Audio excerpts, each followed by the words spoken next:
Thank you. So while you're doing that, I have the great delight to introduce my friend Jen. In my humble opinion, he is an emerging and incredibly important theological voice in Aotearoa, New Zealand. Jen is born in New Zealand. He is Tongan from the great nation of Tonga in the Pacific. Jen's trained in psychology and has spent over a decade in church leadership and teaching at Bible College. He operates his own psychology-based professional development service, running workshops in wellbeing and cultural intelligence. He is also a researcher in Indigenous psychology at the Auckland University of Technology. And he is co-founder of the Moana, which is a social enterprise on a mission to reconnect Indigenous oceanic knowledge with Indigenous oceanic communities all around the world. So Jen, welcome.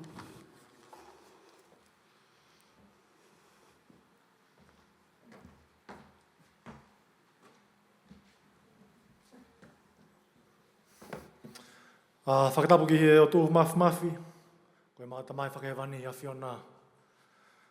Tapu mo e tangata I whanua o e whetū ni, koe kau mikma, koe kainga o e whanua koe ni.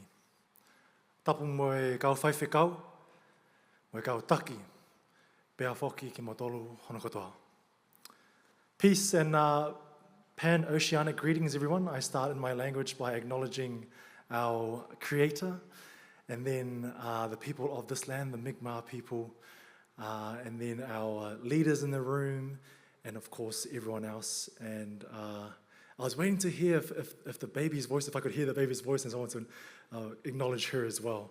I saw her running around, and I'm deeply missing my 4-year-old who's at home.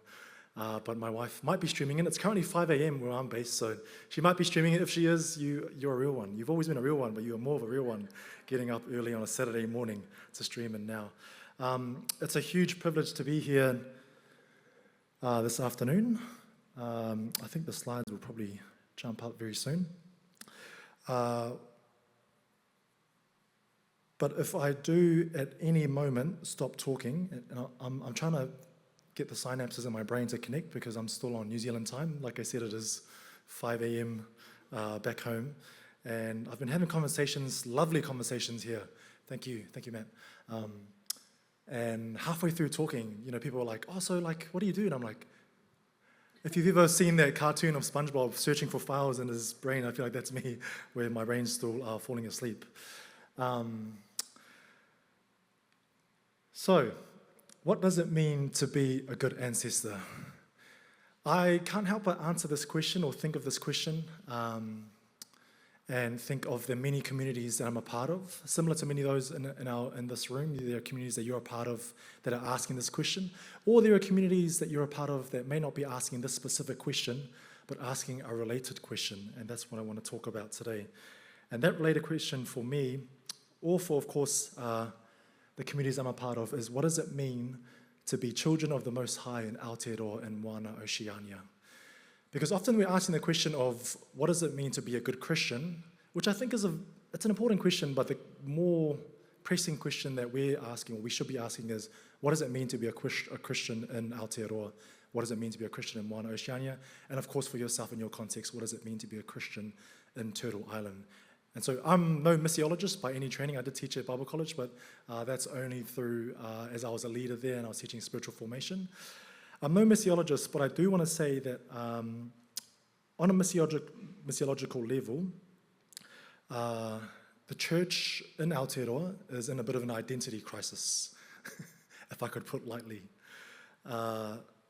Colonial epistemology has worked systemically to replace Indigenous knowing with imported frameworks that were never designed for us. For Pacific peoples in particular, the crisis is inseparable from the legacy of a missionized Christianity that arrived entangled with empire. So really what I want to talk about today in the few moments that we have together is, in this ceaseless tide of colonial epistemological erasure, I want to ensure that our descendants of Moana Oceania don't lose who we are. when I'm asked, what does it mean to be a good ancestor? It means that, really. It means that not just on a missiological level, theological level. It means me, as well as many others, making everyday efforts to ensure that we don't forget who we are. Practical efforts, like driving 2 hours, in my case, to take my daughter to a full immersion school so that she ensures she knows not just the language of the colonizer that can be helpful sometimes, but the language of her ancestors at a practical level. So I pose that question to you. I know that we're sitting in an academic institution, and this is very much an academic activity.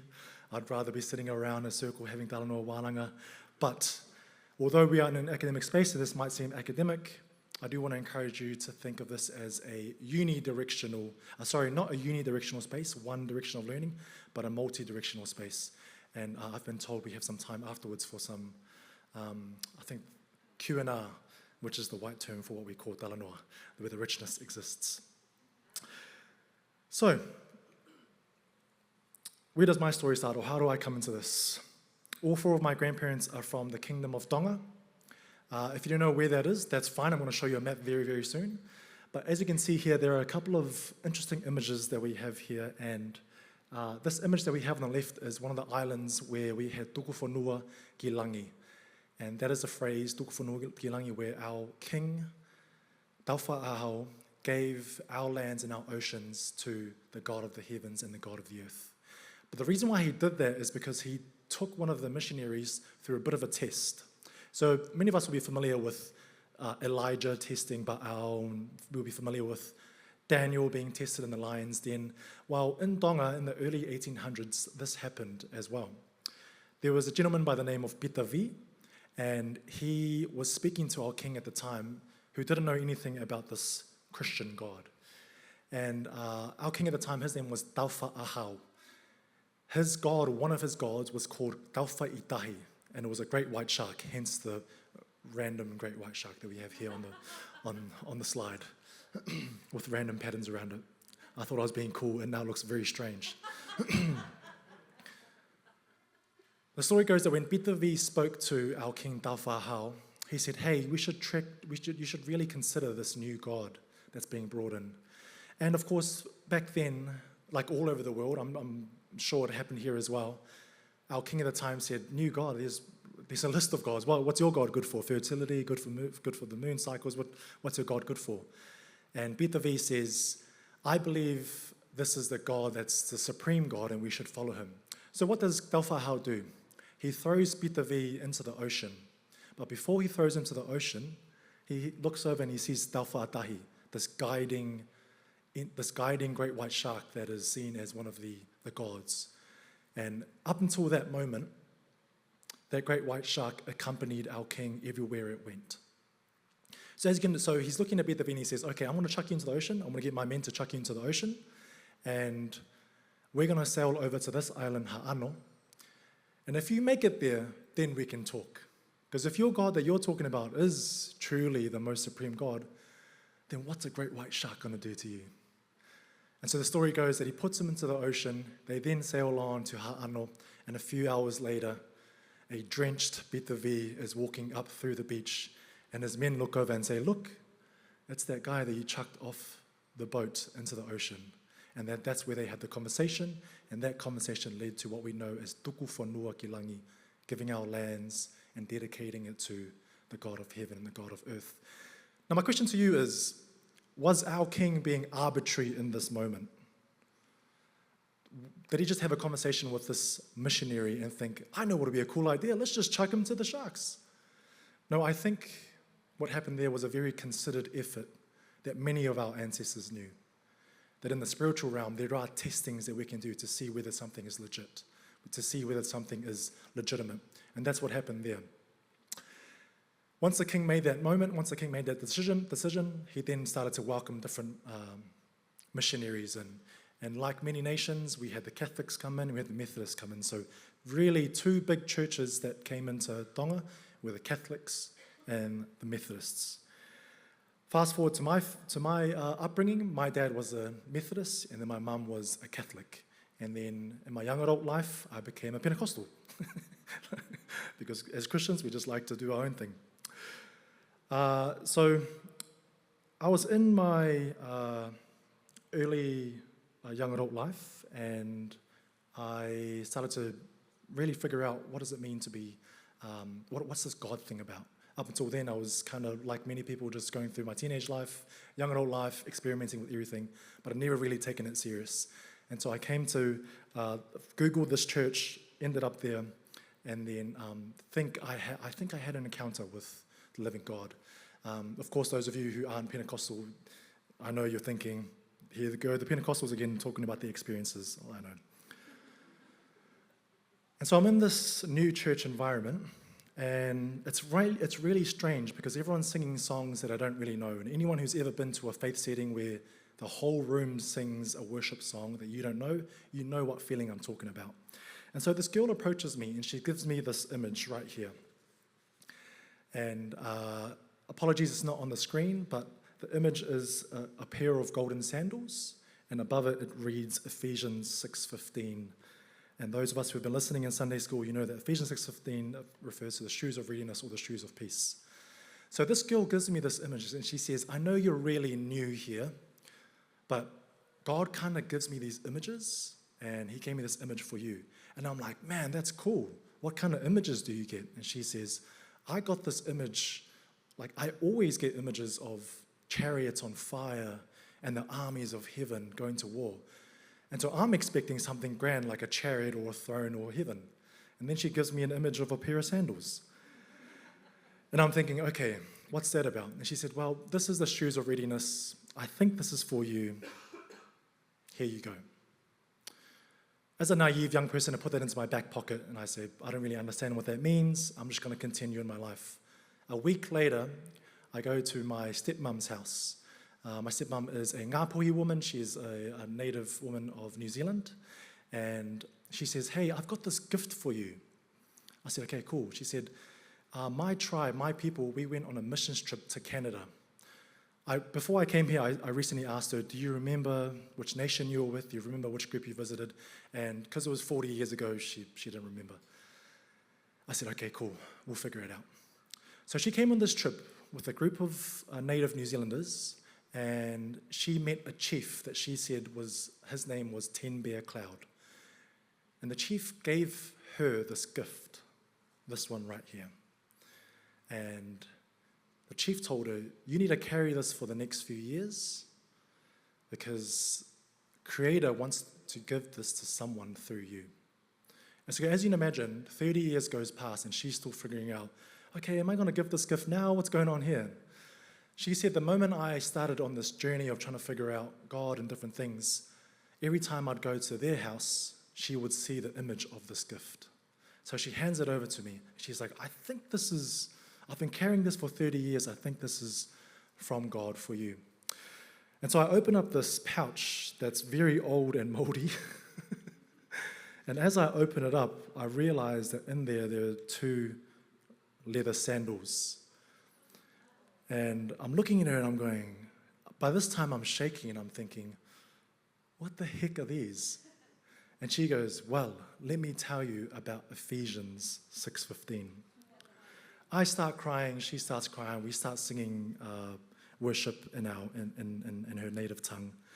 And I say that to say that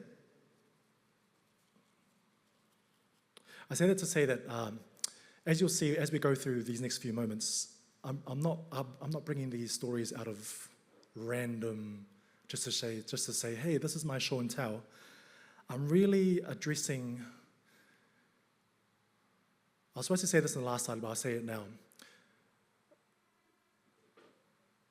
What the Colonial Project has been successful in is building an unhealthy reliance on intellect alone, in the sense that our Indigenous ways were more holistic. I'm preaching to the choir, you know that. But for those of us who have been trained in Western institutions, it isn't as easy to switch from our brain to understand our God in our brain to understanding our God outside of our brain. How do you know something outside of your brain? That's what I'm really trying to get to. So as I had this experience, I'm leading in church, and I've been leading for over 10 years, pastoral leadership, leading native New Zealand Māori youth, native Pacific youth. And I ended up teaching in a ministry in an apostolic Pentecostal church context, including lecturing at Bible college. I've since left that church, but I'm a part of a local Indigenous faith setting right now as well. And then I went on to start this social enterprise called the Moana.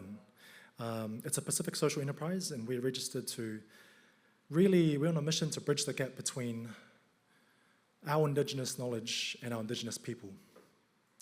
Many people will be familiar with this phrase that to be Indigenous is really important to us, but often we are away from the sources of our Indigenous knowledge. So how do we figure that out?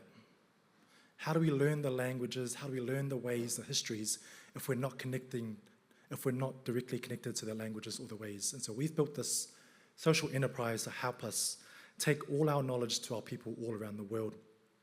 We also hosted this talk, which was called, Is Jesus the White Man's God? And as you can see here, we have a room full of about 100 young Native people, young Indigenous people, really trying to wrestle with this. Across all these contexts, teaching in Bible college, being on leadership, and doing the social enterprise, the themes have been consistent. I have sat with young people who are wrestling with what it means to be both Christian as well as Native. I believe that's a wrestle that many of us are having here as well. So that's really been at the heart of what I should do. Through the Moana, we went into the islands of Hawaii, and this is found in Ilolahia, in West Oahu. Just by show of hands, has anyone been to Oahu? Cool, so some of us has probably been to this heiau. This heiau is in the western side of Oahu, and it's in what we call Ilolahia. And we're in this place, we're standing there, and we find out that this heiau was built by a master navigator that came from the islands of Raiatea, which is near Tahiti, French Polynesia, what we call French Polynesia right now. And in this moment, our guide, a local person, Kiliona, he's talking to us and he's saying, so if you stand here and you look out into the mountain ranges, you'll be able to see where our ancestors trained navigation. And so I'm asking him, what do you mean by that? And he said, well, look out into all these mountains and you'll see the ridges, you'll see the peaks, and you'll see the troughs, or you'll see the valleys. Every single peak and valley pointed towards a different island in our ocean. So if you follow that peak, that will take you to Tahiti. If you follow that peak, that will take you to Aotearoa, so on and so forth. As he's talking, I feel the Spirit lead me to say, hey, we should pray because something's being deposited right now, right here. So we all pray in our different tongues. We pray in Hawaiian, we pray in Tongan, we pray in Māori, and we pray in Samoan. And the moment we finish praying, I look over to Kanaka Maoli, our host, and I say, what should we do now? And he says, well, usually there's a sign. And so we all look at each other and we say, what's the sign? And then he points behind us and he says, there's the sign right there. We all turn around, we look into the ocean, and we see a pod of spinning dolphins jumping out right in front of us. And he goes, that's the sign that we have right there. We had an Aotearoa Māori with us, and he says, he tohu te ra, which is a common saying for, that's a sign. That is a spiritual sign that our ancestors or the Spirit is moving with us. So we're having these encounters, right? And as Hannah said, I've trained in psychology, so the scientific method.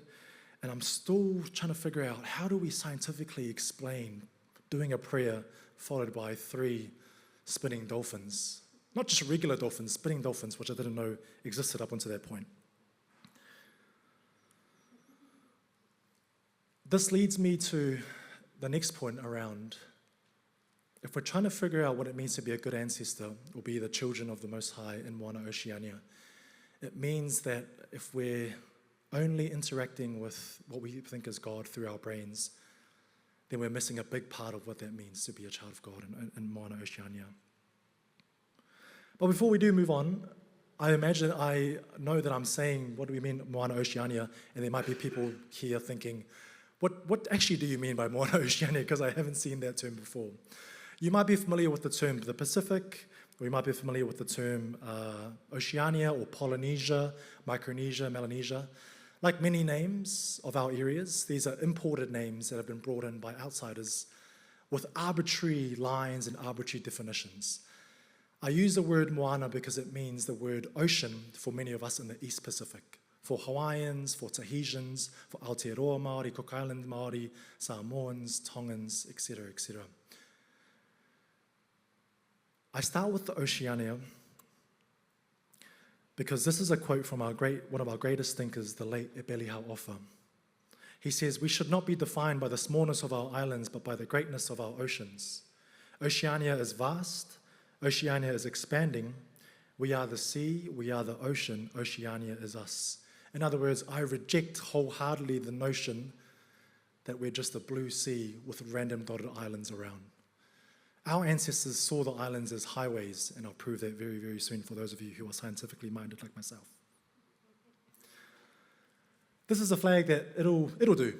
It's not an accurate flag, but it's a flag, it's not an accurate map, I should say, but it's a map that often gets used. And we have these groupings, Micronesia and Melanesia and Polynesia, and you can see there Hawaii, which most of you will be familiar with. But the reason why this is not accurate because it doesn't speak to the richness of our peoples. Oceania, or the first peoples in Oceania, were here 50,000 years ago, at least 50,000 years ago. That's where our story really starts. Then about 5,000 years ago, if you look to the left, you'll see Taiwan, what's currently known as Taiwan. 5,000 years ago, people started to move southeast from there, interact with our ancestors in New Guinea, where you can see there's New Guinea. And then about 3,000 years ago, we parked up in what's now known as Fiji, around that area. And then over the next 3,000 years, we started to explore the rest of the Pacific Ocean. We're talking about the third of the world's surface. There's nothing small in that. There's also evidence that we've traveled as far as Turtle Island. We definitely have the Kumara, which has come from what's now known as Peru, where one of the languages there, they call the Kumara the Kuma. And I imagined there would have been some interactions there to how we got the word Kumara or Kumala. Over 1,000 languages exist in Oceania. Over 800 of them exist in Papua New Guinea. All that to say that this is a continent that often gets forgotten. I know, I would assume that, actually I wouldn't assume that. If you think there's a flat earth, this is often seen as the end of Earth or the edge of the Earth. And I say that to say that, when the Europeans arrived in our region, they were flabbergasted. The written accounts show that they can't figure out how you can go from Hawaii down to Aotearoa, over to Tahiti, Rapa Nui, Easter Island, and then into Awaiki, which is Reno Bologna, Solomon Islands. That's about 49 million kilometers squared, or 19 million miles squared. They couldn't figure out how could you cover that ground and have essentially the same language. They were flabbergasted. They couldn't figure out, no, surely these people got here by accident. Because of course they discovered our islands, right? Very strange. They discovered islands where people already were. Of course it's very strange. I mean, you can leave your phone next to you and I can walk over and say, hey, I discovered this phone. That's how strange their concept is. To put that into perspective, that's almost about that triangle that you see right there is about 5 times the size of Canada, and it's about 9.6% of the world's total surface.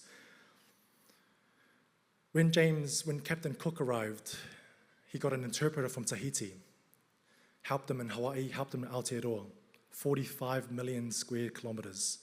He couldn't believe that our culture had gone that far. He also couldn't believe, according to his records, that they had a Tahitian war canoe that was bigger than the ship that James Cook was on, but it was much faster than his ship. He couldn't figure that out. Where I look at that and I think, of course, how else are we going to conquer 49 million square kilometers? You can't get around on your boat. Your boat's been taking months to get here. We've been here for a few thousand years. So that's the vastness of Oceania. And that's led me to this motivation to connect Oceania with our peoples. Why do I say that? Because if you were a room full of native young people, native to Oceania, it's highly likely that what I just said about our continent is news to you. Similar to the stories that's happened on this land, across Turtle Island, there's been a very intentional washing away of our real stories, that we ended up here by mistake, that we somehow just drifted along the Pacific, that we didn't have the mental capacity. 49 million square meters, kilometers, didn't have the mental capacity? Our ancestors were literally talking to birds, following the whales, would have navigational fish, would figure out when the stars would point to where, would figure out when's the best time to travel, would figure out when do the whales, for example, if you look in the middle of the map, you'll see the islands of Samoa, Tonga. It's known that in our summer, in our winter, the whales park there for a bit because it's too cold down south. Then over the following 6 months, they start to make their way down through Aotearoa, through New Zealand, and then on to further than that. We know that because the stories have been passed down that if you follow the whales, and when you see the whales go past a particular point, that means it's this time of the year, that means we should follow them because that's now when we get to Aotearoa. And this is one of many stories of the greatness of our ancestors. So as I'm trying to figure out what it means to be a good ancestor, I'm really trying to address these misconceptions that our people and many people have of our ancestors. Being a good ancestor means addressing 3 common misconceptions. First is geographic dysmorphia. Second is historical amnesia. And third, epistemological erasure. Apologies if you've coined these terms. I put them together, but I know I'm not the first one to come up with them. But they speak to what I'm trying to talk about. I don't have a PhD, just for saying. Thank you. I'll see you can build me after this. Geographic dysmorphia, what do I mean by that? In Aotearoa, every time we're hosting the gatherings, I'm speaking English and everyone is hearing English, but we're not in England. What does that do to someone's psychology? A lot of the culture that we consume in Aotearoa is similar to the culture that's consumed on Turtle Island. For example, the average young person in Aotearoa can name you 5 different songs from 5 American artists, but if we were to ask them to name 5 different songs from artists from our region, it would be very difficult. So the geographic dysmorphia it plays into the crisis that we have as a church in Aotearoa, where when we look into the mirror, we have this body dysmorphia where we think we're in like somewhere between England and America, in the ways we think about God, the way we think about politics, the ways we think about everything that we do.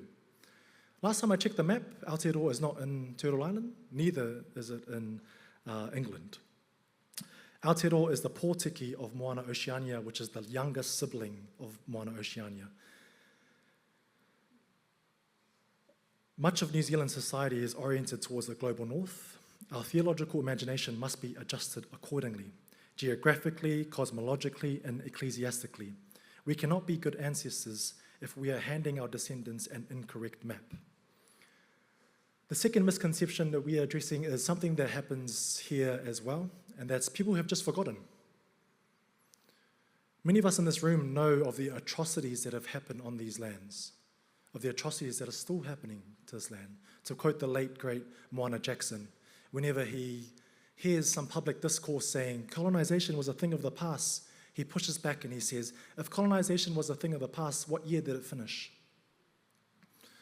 So of course, what's happening right now in Aotearoa, there's still very much the same, no, they're not the same, more violent in relative recent times of a pushback on Māori rights.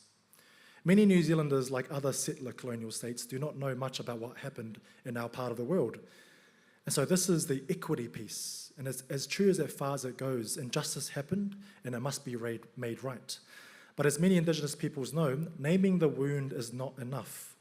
As good ancestors, we make every necessary effort to ensure our stories and our identities are not forgotten. Third misconception we address is the epistemological erasure. The assumption that West is best or white is right. That's the epistemological erasure we're talking about. This assumption has not only diminished Indigenous peoples, it has diminished everyone. And when an Indigenous culture is erased, a part of God's creation goes silent. The world loses access to ancient remedies precisely when it needs them the most. And this is when the stakes become universal.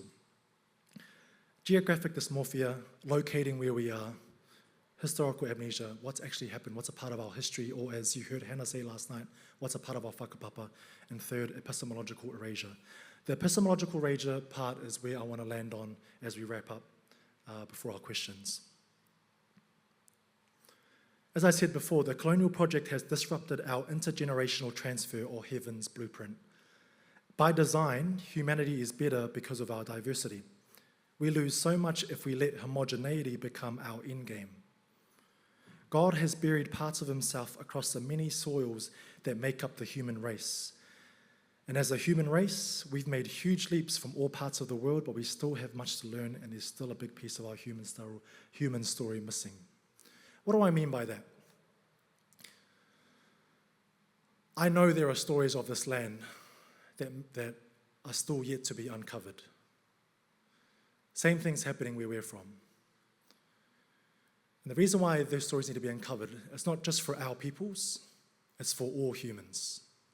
I'll give you an example. Dr. Valence Smith, he is a Māori academic based at Auckland University of Technology.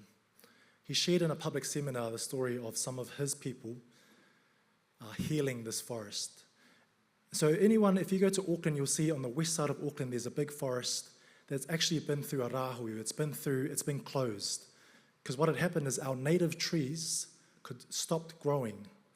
There was a disease that affected our native trees. Why? Because people were not cleaning their boots, they were hiking and they were ruining the trees. Environmental scientists came out and they said, okay, it's going to take a few years to fix these trees. So let's kind of close it for over 5 years, over 6 years. Let's just close it. Let's keep it closed. What they didn't realize was that local Māori, local natives, already had a solution in mind. They said, hey, I know environmental science has its place, but here's what we're going to do. In our pūrākau, in our stories, the native kauri tree has a twin, and that twin is the tohora, the whale. And in our stories, they are connected. So people were thinking, okay, when the whales were coming in and they were beaching, the whales were coming in and they were dying at the beach, some locals were saying, oh, they're coming in to see their twin because their twin is sick.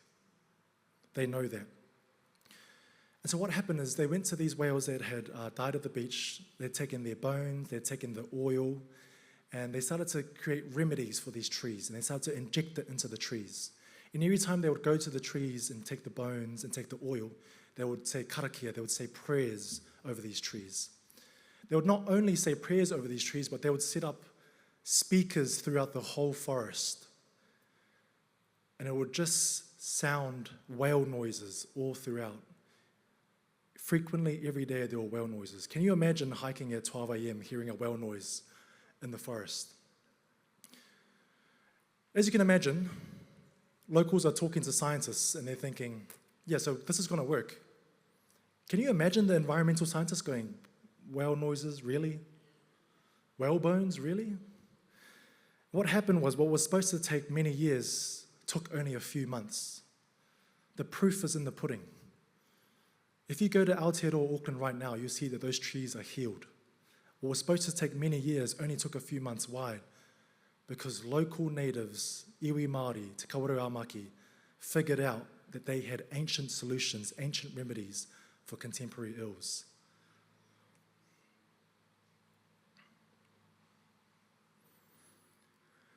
I move on to a couple of years ago, we go with the prayer team, and we're going to Tahiti, and we're heading into Moana. Has anyone been to Moana in French Polynesia yet? Yes, we have one hand. So for those of you who haven't, you go there by ferry, and as you go into the harbour, you see these mountains. They're majestic. Maybe not as majestic as the Canadian mountains. Those are pretty good. And as you go into these mountains, it's beautiful. It's amazing. But we were there with a team of intercessors and prayer leaders, etc., and ministers.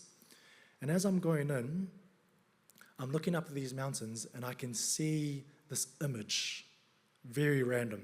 And this image has 4 Tahitian spiritual entities using the mountains as stools, just sitting on them. How do I know they're Tahitian? Because they had Tahitian markings all over their faces, their shoulders, etc., etc.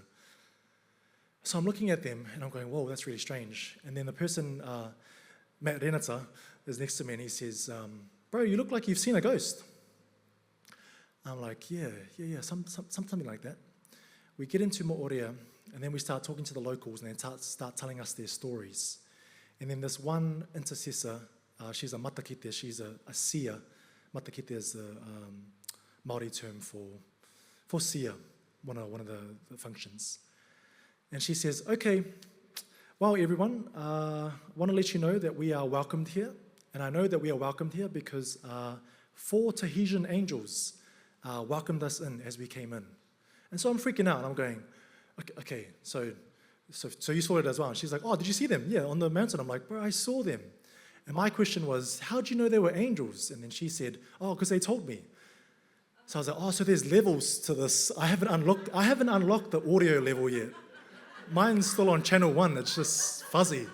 It's like dial-up internet. It's still barely getting there.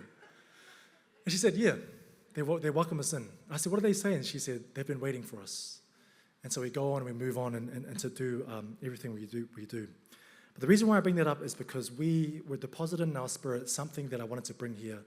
And one of our speakers said, what I feel God is telling us is 2 things. We must know the word of the Lord, spend more time in Scripture, but we also must know the world of our ancestors. The word of the Lord and the world of our ancestors. Because together, that's how we see things unlock or change in our worlds. I quote this from Evo Morales. He's the previous Bolivian prime minister, or president, sorry. And he's speaking at the UN in 2017, and he says something along these lines. I think he's speaking in Spanish, but he says, indigenous peoples hold the moral compass of humanity. That's the weight of us as people of God in the indigenous world. Now, I know some may say that sounds like ethnic exceptionalism. I'm not trying to say that we are superior, that we are immune to the frail human nature. That's not what I'm trying to say. What I'm trying to say is that some people think we're superior. I'll let you figure out who's superior out of the Canadian nations. I'm not trying to say that. What I am trying to say is that the colonial project has done 2 things, and these are those 2 things. The colonial project has disrupted the intergenerational transfer of heaven's blueprint, in the sense that I think our ancestors carried truths and carried knowledge that the gospel didn't replace, the gospel affirmed. What do I mean by that? Many of us here are familiar with the term shalom. We're familiar that when people saw Jesus' ghost, or when they saw Jesus, they were so shocked. And what did Jesus say to them? He said, peace be upon you. Which we have this word shalom, it's related to this word shalom. Now, those of us who know the Hebrew word shalom, we understand that it isn't just peace, it's more than peace. It speaks to this wholeness, it speaks to being whole, holistic, which many people know as natives.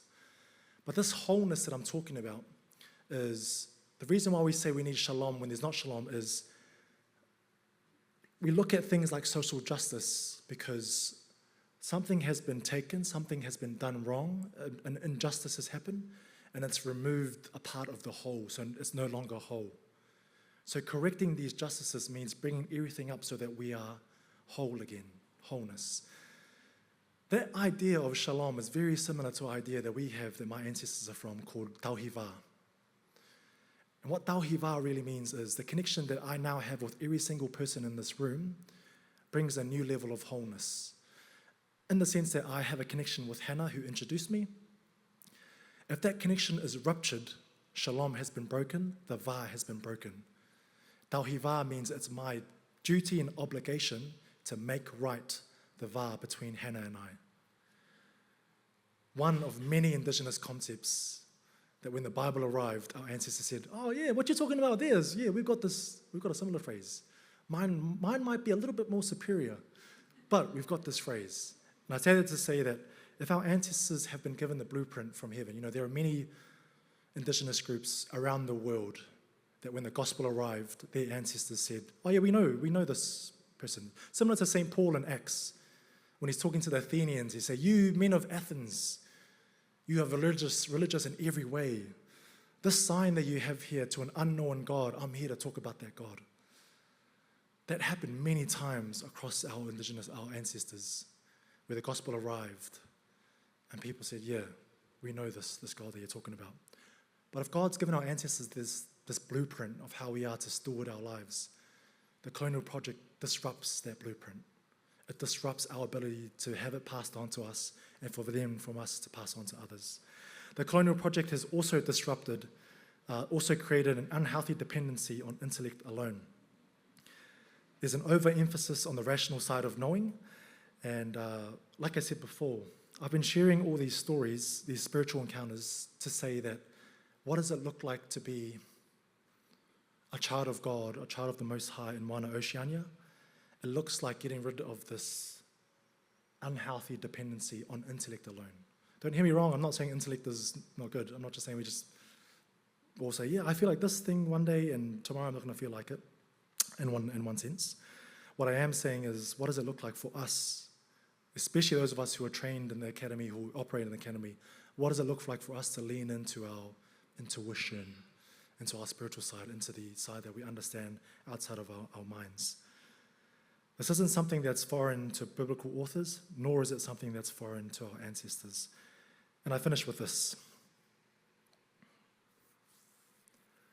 If you can't see that, it's probably a better image on the TV, in case the image is not coming through. Thousands of years ago, when humanity reached the ends of the earth, when experts still thought that the earth was flat, that there was an end of earth, when a lot of the land masses were settled, many looked out into the ends of the earth and saw chaos and impossibility. They looked out and they saw this, chaos and impossibility.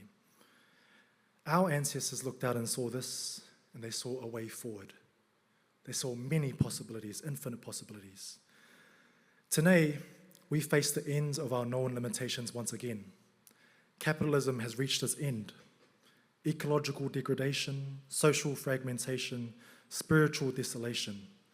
But the spirit that guided our ancestors across the great ocean, the spirit that guided your ancestors across the Turtle Island, the same spirit is the same spirit that guides us today. When we ask the question, what does it mean to be a good ancestor? To be a good ancestor is to ensure that our descendants don't forget who we are. It means that the future of our world depends on us not forgetting. And I'll leave it there. Lewa lewa malanga ka tau tau koe pe malo.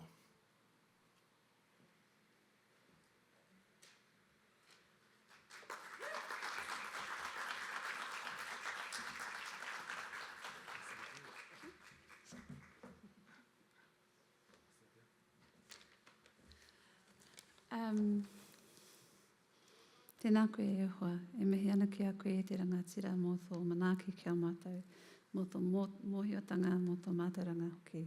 Tēnā koe. I just said thanks.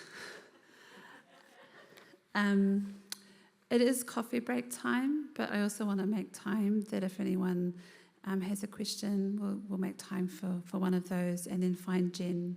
He's a very gentle giant, so you are more than welcome to approach him later. But if there's any questions, just stick your hand up and Daniel will come with the microphone.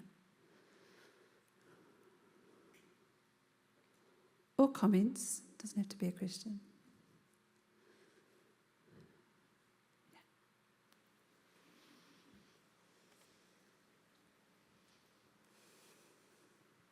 Hello, thanks for your speech. You're familiar with, I think it's Te Haiku Media? Are you familiar with that organization at all? What was that, sorry? I think it's called Te Haiku. Oh, okay. They're basically like, it was like a Maori radio station. I forget which island, but I'm not sure if you're familiar with that at all off the top of your head. Okay, that's okay. Maybe we can talk later. That was my question. Oh, okay. They're doing a lot of like language revitalization. Oh, okay. They're like compiling like stuff. They're like old radio programs. Oh, But awesome. in regards to using technology and moving things forward on that side of the conversation. Yeah, no, they're awesome.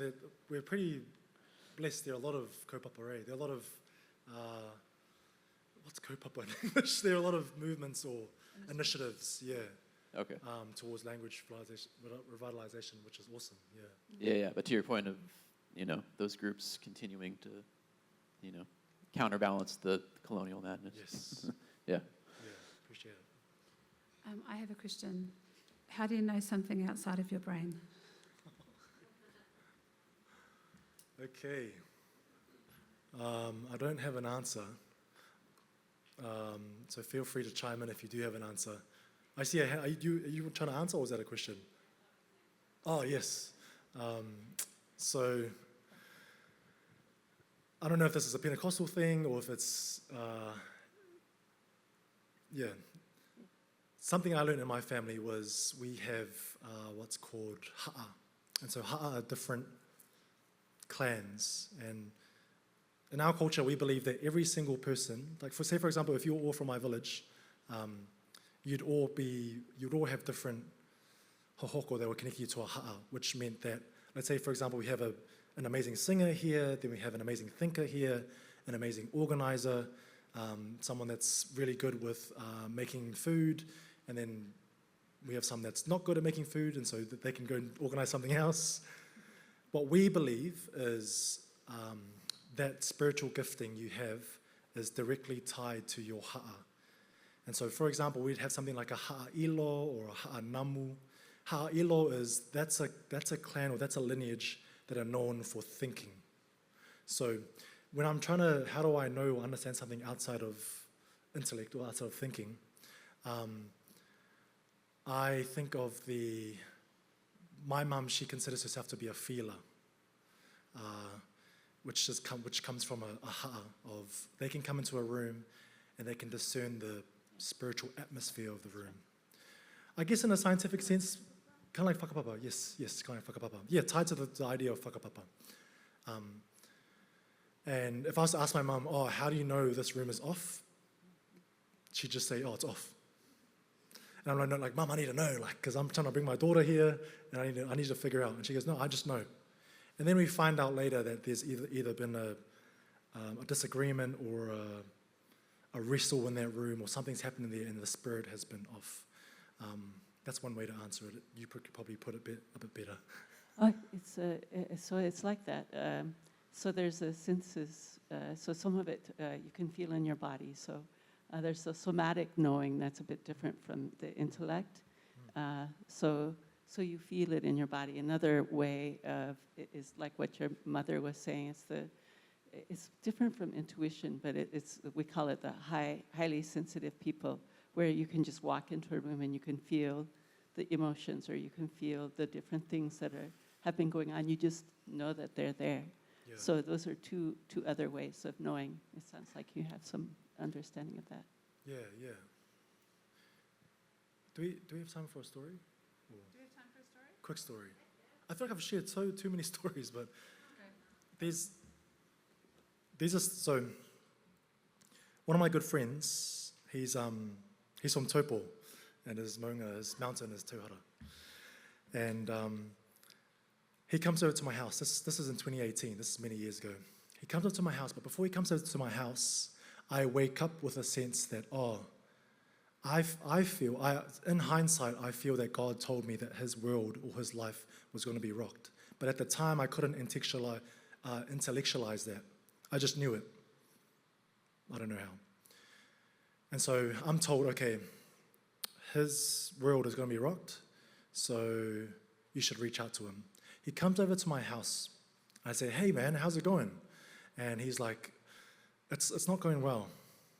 I'm going through a breakup, and what I'm studying right now, I'm not too sure if I want to study it. He's moved from a small town to the city to study, and so he's in what I think a lot of young adults go through. This kind of season is it's not a midlife crisis, but it's like it's like a 0.1% version of it probably, I assume. And as he's talking, I ask him, what did you do about that? What did you want to do? And he said, well, I went to my hometown and I went up my mountain. And I asked him, why did you do that?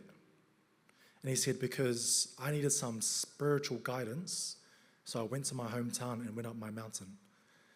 And then I said, okay, cool. So what happened? And he said, I'm still figuring it out. I think I feel at peace. I think I feel better, but I'm still figuring it out. And in my mind, I'm thinking, do I totally risk our friendship and tell him that I'm one of those crazy Christians? And I'm like, okay, yeah, I'll do it.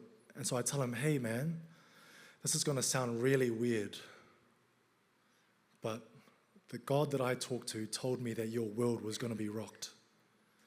And so I say that, I put that out into the air, and in a moment I'm thinking, if he doesn't respond, I'm going to say, I'm just kidding in a moment, because I'm like, this sounds really weird, really super strange, right? After I say that, he starts laughing. And And I'm like, okay, that's a good sign. He's laughing. What do you reckon? And he said, it's funny that you said that. I said, oh yeah? Why is that funny? He goes, you know how I'm going through all this stuff? I said, yep. And my inclination was I needed to go home and go to my mountain, which just so happens to be similar, close to Hannah's home. And so his home is Taupo. That's his home, Taupo. His mountain is Tauhara mountain. He went there to find some sense of meaning, and I think it's still happening for him. But he's laughing, and he goes to me, it's funny that you said that. And I said, why is it funny? He said, because I'm here at your house. I said, yeah. And he goes, and your house is number 15 Tauhara Street. And your street is off Taupo Street. So I had the sense that I needed to go to my home Taupo, up my mountain Tauhara, but your God led me to your house, which is Tauhara of Taupo. And I said, yeah, like trying to play it off like, yeah, that's force, that's what we do. That's totally normal. Yeah, welcome. You're like the 5th person to do that today. That kind of stuff just can't happen intellectually. How do you make that stuff up? Yeah. Yeah. Is it? Yeah, that's it.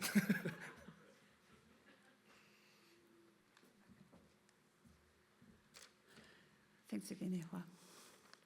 All right, we have coffee break. And I don't have any other notes. So you are welcome to do whatever was on your list of things to do next. Thanks, everybody.